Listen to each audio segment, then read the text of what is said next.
मिसे जो पाचरे सबके परी बैठाब हाई छाई बहुची बहुची अबन बाई बहुची बहुची अबन बाई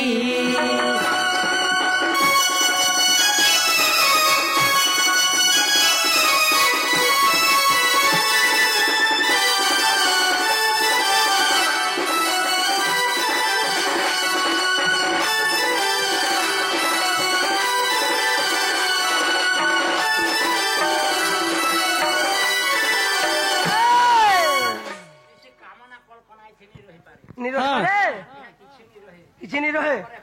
हाँ अच्छा किसी नहीं बोलो हाँ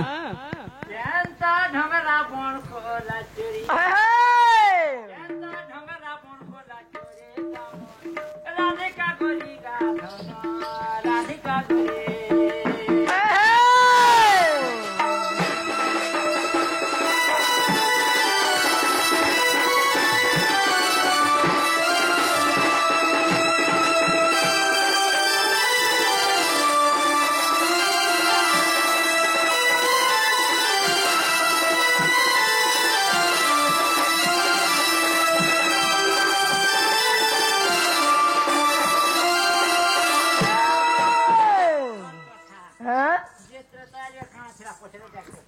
गो त्रेता जोर काना थिला गो ए मामु सुवर्ण सीता थिली गो हे बापा बोलुथिली बापा बोलथिलो गो तोर बुआ संगे उधिलिया पलालो हां देखुछो बराबर तो हरो पिता गो धरि नेला तोर हातटा गा धरि नेला तोर हातटा बराबर तो हरो पिता गो धरि नेला तोर हातटा गा धरि नेला तोर हातटा ढंगरा बन कोला चोरी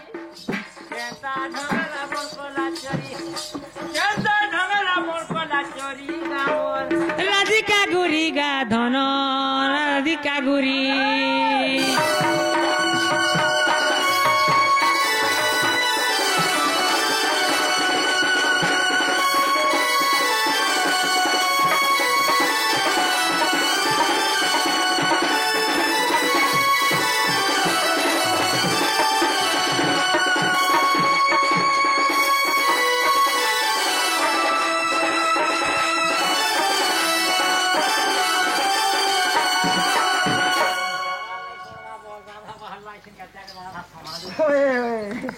ना गो मामू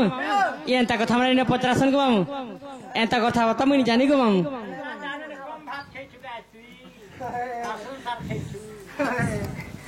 क्या हला बोलछन मामू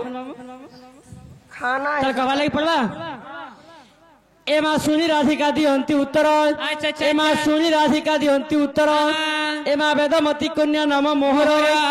ए मा वेदमती कन्या नाम मोहर मोरू पूजवन देखी रावण एमा मोरू पूजवन देखी रावण ए मदन उन्मत्ता कला तार मन ग तार मन जानी मुही ए मदिली अभिशाप से हेले मो बाप ए मदिली अभिशाप से हेले मो बाप देवी अंश सुलक्षणी धन मणि ग ए कथा कथा हो जानी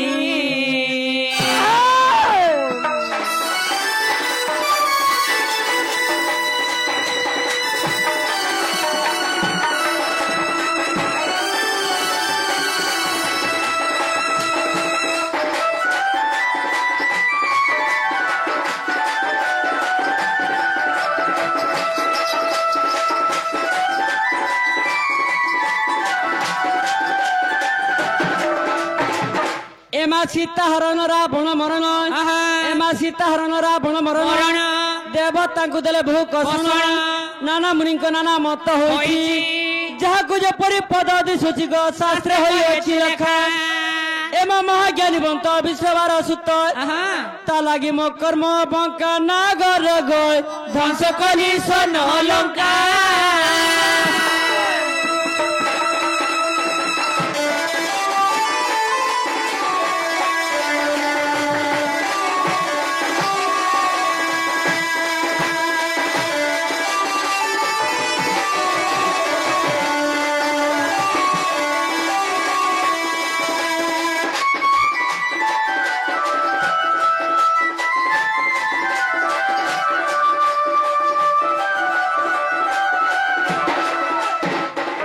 एमा जेते बेले दिग्विजय कला मिथिलापुर से मूढ़ रावण एमा जेते बेले दिग्विजय कला मिथिलापुर से मूढ़ रावण एमा आमे वसुधरे थाई एमा थैन विमान से मूढ़ रावण मही को देला नाई नागर गय सुन धीर स्थिर होई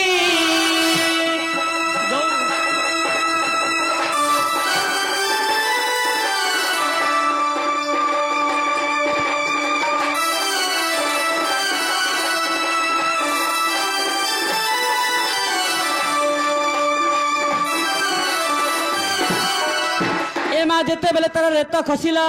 तारे तो मंगे मिल नथिला एमा पूर्वे साप रही थिला एमा ज्योति रूप होई से मुझे रावण मते तो चोराई नेला नागर गय जय देव तो लेखिला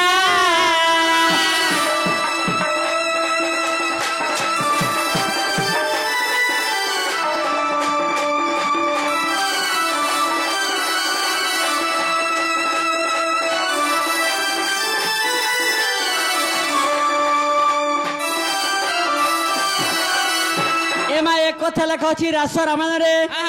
एमा एक कथा लेखा अछि रास रामायण रे एमा ज्योति रूप होई से मूढ़ रावण मते तो चोराई नेला नागर गय जय देव तो लेखिला